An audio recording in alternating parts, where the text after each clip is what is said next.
নমস্কার। খবরের প্রথমেই দেখে নেব আজকের সংবাদ শিরোনাম। বিরাট খবর, সারা দেশে হঠাৎ বন্ধ ইউপিআই পরিষেবা। অনির্দিষ্টকালের জন্য বিকল থাকবে জিপে, ফোন পে এবং পেটিএম। সিগন্যালে গাড়ি দাঁড়াতেই সজোরে ধাক্কা, প্রবল শব্দে ফাটল চাকা। প্রাণে বাঁচলেন আইএসএফ বিধায়ক নওশাদ সিদ্দিকী। মুর্শিদাবাদে গুলিবিদ্ধ ৩ জনেরই মৃত্যু। ওয়াকফ বিরোধী বিক্ষোভে ঘটল প্রাণহানি। আতঙ্কে প্রশাসন। তৎকাল টিকিটের নতুন নিয়ম, বদলে গেল সময়। আইআরসিটিসি জানালো গোটা বিষয়টা। শিক্ষক বদলি সংক্রান্ত অর্ডার প্রত্যাহার করল রাজ্য। নেপথ্যে ২৬,০০০ চাকরি বাতিল। চাকরি বাতিলের আবহে এবার নতুন আন্দোলন পার্শ্ব শিক্ষকদের। চাপে সরকার।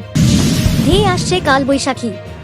৪০ থেকে ৬০ কিমি বেগে ঝোড়ো হাওয়া এবং বজ্রবিদ্যুৎ সহ ভারী বৃষ্টির আশঙ্কা। জানুন হাওয়া অফিসের জরুরি আপডেট। প্রতিদিন সঠিক খবর নিয়মিত শোনার জন্য সাবস্ক্রাইব করুন নববার্তা ইউটিউব চ্যানেলটিকে। আসছি বিস্তারিত খবরে। বড় খবর, দেশ জুড়ে বন্ধ ইউপিআই লেনদেন। অনির্দিষ্ট সময়ের জন্য বিকল থাকবে জিপে, ফোন পে এবং পেটিএম। শনিবার দুপুর থেকে ভারতের বিভিন্ন প্রান্তে বন্ধ ইউপিআই পরিষেবা। ইউপিআই লেনদেন বন্ধ দেশ জুড়ে। বড়সড় দুর্ঘটনার হাত থেকে রক্ষা পেলেন আইএসএফ বিধায়ক নওশাদ সিদ্দিকী। জানা গিয়েছে, গতকাল শুক্রবার রাতে কলকাতা থেকে বাড়ি ফেরার সময় ডোমজুড় অঙ্কুরহাটি চেকপোস্টের কাছে সিগন্যালে তাঁর গাড়ি দাঁড়িয়েছিল। সেই সময় বাঁ দিক থেকে একটি ট্রাক বিধায়কের গাড়িকে একেবারে সজোরে ধাক্কা মারে। ধাক্কার তীব্রতা এতটাই বেশি ছিল, গাড়ির সামনের দিকে একটি চাকা বিশাল শব্দে একেবারে ফেটে যায়। যদিও এই ঘটনায় নওশাদ সিদ্দিকী অল্পের জন্য রক্ষা পান, তিনি আহত হননি। এমনকি এই ঘটনায় তাঁর গাড়ির চালক এবং নিরাপত্তা রক্ষীরাও কেউ আহত হয়নি। কার্যত বরাত জোরেই বেঁচে যান সবাই। যদিও দুর্ঘটনার পর ছুটে আসেন এলাকার লোকজন, তারা ট্রাকটিকে ধরে ফেলেন। খবর পেয়ে ঘটনাস্থলে ছুটে আসে ডোমজুড় থানার পুলিশ। কিভাবে এই ঘটনা তা জানতে ইতিমধ্যে তদন্ত শুরু হয়েছে। নিছকি দুর্ঘটনা নাকি এর পিছনে বড়সড় কোনো ষড়যন্ত্র আছে কিনা তা খতিয়ে দেখা হচ্ছে বলে খবর। ঘটনা প্রসঙ্গে নওশাদ সিদ্দিকী জানিয়েছেন, সিগন্যালে তাঁর গাড়ি দাঁড়িয়েছিল, আর তা থাকার সময় হঠাৎ করেই ট্রাকটি একেবারে সজোরে ধাক্কা মারে। ভাঙড়ের আইএসএফ বিধায়কের দাবি, ওই এলাকাটি অত্যন্ত দুর্ঘটনাপ্রবণ, তাই আন্ডারপাসের দরকার। তবে এই ঘটনার পিছনে অন্য কোনো উদ্দেশ্য আছে কিনা সে ব্যাপারে তিনি মন্তব্য করতে অস্বীকার করেন। ওয়াকফ বিরোধী বিক্ষোভে জ্বলছে মুর্শিদাবাদ। সেখানে গুলিবিদ্ধ ৩ জনেরই মৃত্যু। মুর্শিদাবাদের শামশেরগঞ্জে ২ জনের মৃত্যু হয়েছে বলে খবর। মুর্শিদাবাদ মেডিকেলে আরও এক কিশোরের মৃত্যু হয়েছে। সুতির সাজুর মোড়ে গুলিবিদ্ধ কিশোরের মৃত্যু হয়েছে সেখানে। কেন্দ্রীয় সরকার যে ওয়াকফ সংশোধনী আইন পাস করেছে, সেই নিয়ে গত কয়েকদিন ধরেই উত্তপ্ত মুর্শিদাবাদ। গুলিবিদ্ধ হয়েছিলেন বেশ কয়েকজন। গুলিবিদ্ধ ৩ জনকে বাঁচানো গেল না। শুক্রবার রাতে মুর্শিদাবাদ মেডিকেল কলেজে ভর্তি করা হয় গুলিবিদ্ধ কিশোরকে। অস্ত্রোপচার হলেও তার অবস্থা এত খারাপ হয় যে আইসিইউতে ভর্তি করা হয়। তাকে বাঁচাতে গঠন করা হয় মেডিকেল বোর্ডও, কিন্তু শনিবার দুপুরে শেষ পর্যন্ত মারা গিয়েছে ওই কিশোর। অন্যদিকে শামশেরগঞ্জে বাড়ির মধ্যে থেকে রক্তাক্ত দেহ উদ্ধার করা হয় বাবা ও ছেলেকে। দেহে ধারাল অস্ত্রের আঘাতের চিহ্ন রয়েছে বলে খবর। জঙ্গিপুর হাসপাতালে নিয়ে আসা হচ্ছে 2টি দেহ।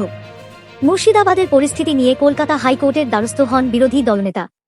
কলকাতা হাইকোর্টে শুনানি হতে চলেছে। বিচারপতি সৌমেন সেন, বিচারপতি রাজা বসু চৌধুরীর ডিভিশন বেঞ্চে শুনানি হবে। পুলিশি নিষ্ক্রিয়তা এবং পুলিশের অক্ষমতাকে তুলে ধরে কেন্দ্রীয় বাহিনী নামানো দাবি তুলেছেন শুভেন্দু। মুর্শিদাবাদ ছাড়াও রাজ্যের একাধিক জায়গায় অশান্তি হচ্ছে, হিংসা ছড়াচ্ছে। রাজ্য এবং পুলিশ উপযুক্ত পদক্ষেপ গ্রহণ করা হয়নি বলে দাবি শুভেন্দুর। কয়েকদিন ধরে সোশ্যাল মিডিয়ার বিভিন্ন প্ল্যাটফর্মে একাধিক বার্তা ঘুরে বেড়াচ্ছে। দাবি করা হচ্ছে, ভারতীয় রেল তৎকাল ও প্রিমিয়াম তৎকাল টিকিট বুকিংয়ের নিয়মে বড় পরিবর্তন এনেছে। কেউ বলছেন নতুন সময়সূচি চালু হয়েছে, আবার কেউ বলছেন এজেন্টদের জন্য আলাদা শর্ত জারি হয়েছে। এই খবর শুনে অনেক যাত্রী উদ্বিগ্ন হয়ে পড়েছেন, কারণ শেষ মুহূর্তের রেল যাত্রার অন্যতম ভরসা তৎকাল টিকিট। কিন্তু সত্যিই কি বদলে গেল নিয়ম? বদলে গেল বুকিংয়ের সময়। এসি শ্রেণী 2A, 3E, CCEC 3 যাত্রার একদিন আগে সকাল 10টা থেকে বুকিং শুরু হয়। নন এসি শ্রেণী SLFC 2S বুকিং শুরু হয় সকাল 11টা থেকে। প্রসঙ্গত, প্রথম শ্রেণীর 1A টিকিটের জন্য তৎকাল ব্যবস্থা নেই। সোশ্যাল মিডিয়ার দাবি বিভ্রান্তিকর। আইআরসিটিসি নিশ্চিত করেছে, তৎকাল ও প্রিমিয়াম তৎকাল বুকিংয়ের সময় অপরিবর্তিত। 2 বছর আগে শিক্ষক বদলি সংক্রান্ত একটি নির্দেশিকা জারি করেছিল রাজ্য। আপাতত সেই নির্দেশ প্রত্যাহার করে নিল শিক্ষা দপ্তর, যার অর্থ সংশ্লিষ্ট বদলি প্রক্রিয়া আপাতত স্থগিত করা হলো। স্কুল শিক্ষা দপ্তরের এক কর্তা বলেন, 26,000 চাকরি বাতিলের জেরে এমনিতেই বহু স্কুলের পঠন পাঠন সমস্যার মধ্যে পড়েছে। এই পরিস্থিতিতে শিক্ষক বদলি নিয়ে নতুন করে কোনো আইনি জটিলতায় জড়াতে চায় না রাজ্য। তাই পরিস্থিতি ঠিক না হওয়া পর্যন্ত কোনো বদলি প্রক্রিয়া চালু করা হবে না। জানা যাচ্ছে, বছরের পর বছর একই স্কুলে রয়েছেন এমন শিক্ষকদের একাংশের এ বছরই বদলির সম্ভাবনা ছিল। রাজ্যের নয়া সিদ্ধান্তে তাঁরা যেমন স্বস্তি পেলেন, তেমনি যারা বাড়ির কাছাকাছি স্কুলে ফিরে যাওয়ার চেষ্টা করেছিলেন, নয়া বিজ্ঞপ্তির জেরে তাঁদের মধ্যে তৈরি হয়েছে অসন্তোষ। পশ্চিমবঙ্গের শিক্ষা ব্যবস্থায় এক নতুন উত্তাল পরিস্থিতি তৈরি হয়েছে। চাকরি বাতিলের আবহে এবার রাস্তায় নামছেন পার্শ্ব শিক্ষকরা। নিজেদের বঞ্চনার বিরুদ্ধে সরব হয়ে আন্দোলনের পথে হাঁটার সিদ্ধান্ত নিয়েছেন তাঁরা। 16 ও 17 এপ্রিল রাজ্য জুড়ে পালন করা হবে পেন ডাউন কর্মসূচি। সেই সঙ্গে রয়েছে গণকনভেনশন ও ডিএম অফিস ঘেরাওয়ের ডাক। পার্শ্ব শিক্ষকদের অভিযোগ, দীর্ঘদিন ধরে তারা পূর্ণ সময়ের শিক্ষকের মতো দায়িত্ব পালন করলেও তাদের বেতন ও সম্মান কিছুই মেলে না সেভাবে। বিশেষ করে সম্প্রতি 26,000 শিক্ষক সুপ্রিম কোর্টের রায়ে চাকরি হারানোর পরে পার্শ্ব শিক্ষকদের ওপর আরও বেশি চাপ পড়েছে। অনেক স্কুলে এখন কার্যত ভরসা এই শিক্ষকরাই। মাধ্যমিক ও উচ্চ মাধ্যমিক পরীক্ষার খাতা দেখার দায়িত্ব তাদের কাঁধে তুলে দেওয়া হচ্ছে। এই পরিস্থিতিতে তৈরি হয়েছে বঞ্চিত পার্শ্ব শিক্ষক মঞ্চ নামের একটি সংগঠন। আজ বৃহস্পতিবার তারা হুগলির ফুরফুরা শরীফে গিয়ে তাঁদের ক্ষোভ জানান। তারা জানিয়েছে, 23 এপ্রিল বিকাশ ভবনের সামনে রাজ্যের হাজার হাজার পার্শ্ব শিক্ষক জমায়েত করবেন। তাঁদের প্রশ্ন, আমরা কেন অভুক্ত থাকব, কেন বঞ্চিত থাকব? সরকারকে সরাসরি বার্তা দিয়ে সংগঠনের আহ্বান, দলমত নির্বিশেষে সমস্ত পার্শ্ব শিক্ষকদের একজোট হয়ে এই আন্দোলনে শামিল হতে হবে। তাদের আবেদন, মুখ্যমন্ত্রী যেন শিক্ষকদের মানবিক দিকটি উপলব্ধি করেন, যেমন শিক্ষকরা ছাত্রছাত্রীদের প্রতি মানবিক হন। এবার এক নজরে দেখে নেব আজকের আবহাওয়ার খবর। দক্ষিণবঙ্গে আজ শনিবার দক্ষিণবঙ্গের পশ্চিমের জেলাতে কালবৈশাখীর মতো পরিস্থিতি তৈরি হতে পারে। ঝড় বৃষ্টির সম্ভাবনা দক্ষিণবঙ্গের সব জেলাতেই, পাশাপাশি উত্তরবঙ্গে ভারী বৃষ্টির সতর্কতা। ঝড় বৃষ্টিতে দুর্যোগপূর্ণ আবহাওয়া উত্তরবঙ্গে। রাজ্যের সব জেলাতেই বিক্ষিপ্তভাবে বজ্রবিদ্যুৎ সহ ঝড় বৃষ্টির সম্ভাবনা। মঙ্গলবার পর্যন্ত বিক্ষিপ্তভাবে বজ্রবিদ্যুৎ সহ ঝড় বৃষ্টির সম্ভাবনা। দক্ষিণবঙ্গে ঝড় বৃষ্টির প্রভাব বাড়বে আগামীকাল রবিবার। পশ্চিমের জেলায় বিক্ষিপ্তভাবে শিলাবৃষ্টি ও বজ্রপাতের আশঙ্কাও। দক্ষিণবঙ্গে আজ শনিবার দক্ষিণবঙ্গের পশ্চিমের জেলাতে কালবৈশাখীর মতো পরিস্থিতি তৈরি হতে পারে। ঝড় বৃষ্টির সম্ভাবনা দক্ষিণবঙ্গের সব জেলাতেই।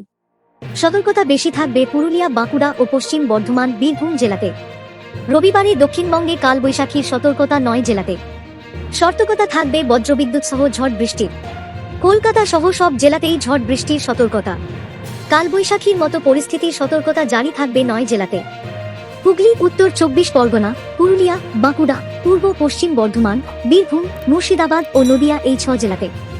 বজ্রবিদ্যুৎ সহ হালকা মাঝারি বৃষ্টির সঙ্গে 40 থেকে 60 কিলোমিটার গতিবেগে দমকা ঝোড়ো বাতাস বইবে। শনিবার দার্জিলিংয়ে ভারী বৃষ্টির সতর্কতা।